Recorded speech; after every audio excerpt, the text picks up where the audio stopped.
So in today's video, I'm going to share with you 5 of my rarest succulents and also how I've acquired them and what I think of them.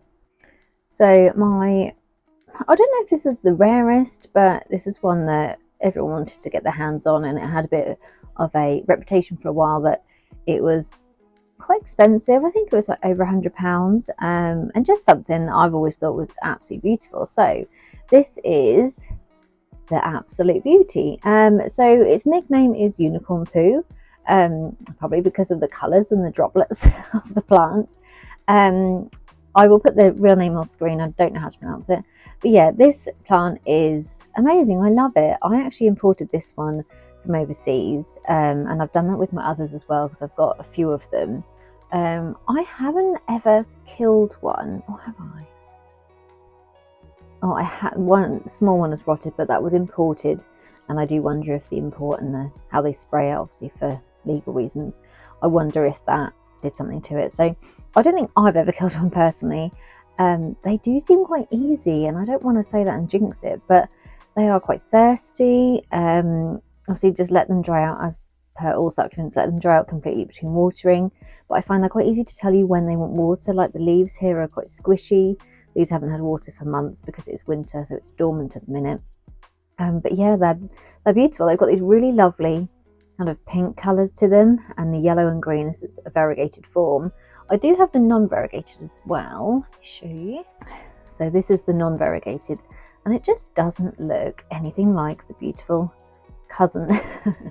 I love it still, but this is just beautiful. I have got 2, and this one is a lot more kind of got its winter stress colours, whereas this one's very yellow and green. So yeah, they can look really different. Since I've got these, they have definitely come down in cost. They're a lot more readily available, especially in the UK. My cat's just making an exit. Let me just let him out. Yeah, so they're definitely a lot less rare than they were in the UK, and where I see them on Facebook for sale for, I don't know, £40 sometimes. I think they've definitely come down in price. So yep, this is the first one. So next up is the variegated cubic frost. This looks rubbish right now. This one was head chopped earlier this year, and it then got burnt, and it's just not very happy at the minute. It's still alive, it's still there, but I'll have to insert a picture of its true beauty and what it does usually look like, because this one is, like I say, not showing its true potential, bless it. But I have got lots of babies coming on the stem, so it's worth it, and hopefully once spring hits and it starts growing again, it will recover nicely. The poor little thing has had a tough year. But these ones are probably, I would say, more expensive. It obviously depends on where you're located, but more expensive than the previous unicorn poo.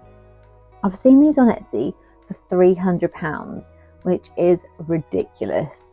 Yeah, I again imported this from overseas. I don't know, it must have been about $30, I think, just as the base cost. You then have your import costs and your shipping fees and your inspection fees, and it adds up quickly. But yeah, this one, £300. I think we still one for 350 or something. It's just insane. Obviously variegated plants are a lot rarer because you can't propagate them from leaf. They're a lot harder to duplicate, but what an obscene amount of money is insane. So yes, this one is a variegated cubic frost, and when it is a lot more happy than this, it's beautiful. I absolutely love it, and I get on so well with the normal the normal cubic frost, that I thought this would be the same. But I think, yeah, it's had a bit of a tough year.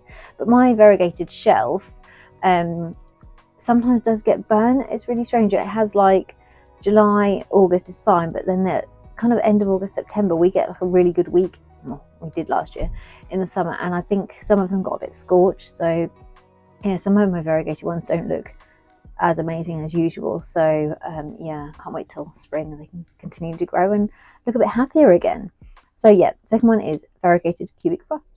And next up we have probably one of the ones I wanted for the longest. It's one I could never get hold of, or I was not willing to pay the amount of money I saw them advertised for. But this is the variegated Lilacina. It is beautiful. I love Liliacenas. I think they are so easy to care for. They're quite a thirsty plant. They always bloom and they give me seeds, so I can then play around with that and pollinate them and do all that kind of seedling business, which I absolutely love. So yeah, I thought, why not get the variegated form? And yeah, it just is beautiful. It's very, very thirsty at the minute. Obviously, like I said, it's winter, so it hasn't had water since probably October time. So it doesn't look as amazing as usual, but the colours on this plant are just amazing. And I was lucky enough to have a little pup underneath, so I've got two, and then I head chopped one of them this year, so I have got another one growing, so fingers crossed that does all right. It's always such a risk when you've got a variegated pup growing. You're just willing it to survive, and obviously they don't always survive. So yeah, this is the next one. What a beauty. Next up, this plant struggles to look rubbish. It is beautiful all year round. It's very, very thirsty, but you can't tell. It's the Superbum, or I like to call it a Superbum. It's just the variegated form of it is just amazing, and it is rarer. It's just the variegation on it, but they aren't too hard to get hold of now. I think they go for about £30–40. Yeah, I just find it so easy to care for. I do head chop mine like once a year so I can get pups off it, and it can then live on. So it's just amazing. And you know, it was quite a rare one, really hard to get hold of. I think my first one, again, I imported. I did that quite a lot with a lot of the ones which were rarer, because I just wasn't willing to pay the price of them over here. There are a lot of charges that come with it. It's the shipping charge, the quarantine they'd have to do. They spray the plants, they obviously get rid of the roots, make sure there's no bugs, because in the UK, when you import plants, there's a lot of different regulations you have to follow, and they are inspected when they get into customs. It's a very long process, but it's so worth it when you get a box of absolute beautiful plants. So yeah, this is the Superbum. And lastly, this is more of a mutated plant. It's anything with caruncles. So this is my Madiba, and as you can see around the edge here, we've got these caruncles. They look like some kind of coral from under the sea, or some deformed tongue, some people call it. They have started to decrease in the middle here, because throughout the winter it doesn't get enough light to continue to grow them. But yeah, so anything with a caruncle you need in your collection. They are just so interesting, so different. I do have a different one here. This one's still got some caruncles left in the middle. I got this one I think last May. This is one I imported as well. So oh my goodness, look at it, it's just so unusual.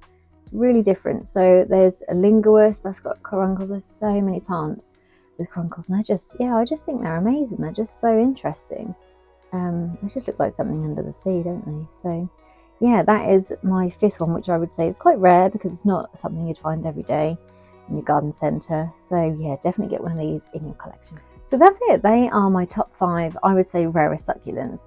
I have over 350 succulents, so it's really hard to kind of narrow down to what is the rarest, but they're the ones which were always kind of very high price point, hard to get. Like I say, it has changed over the years, and I think there's a lot more people importing plants.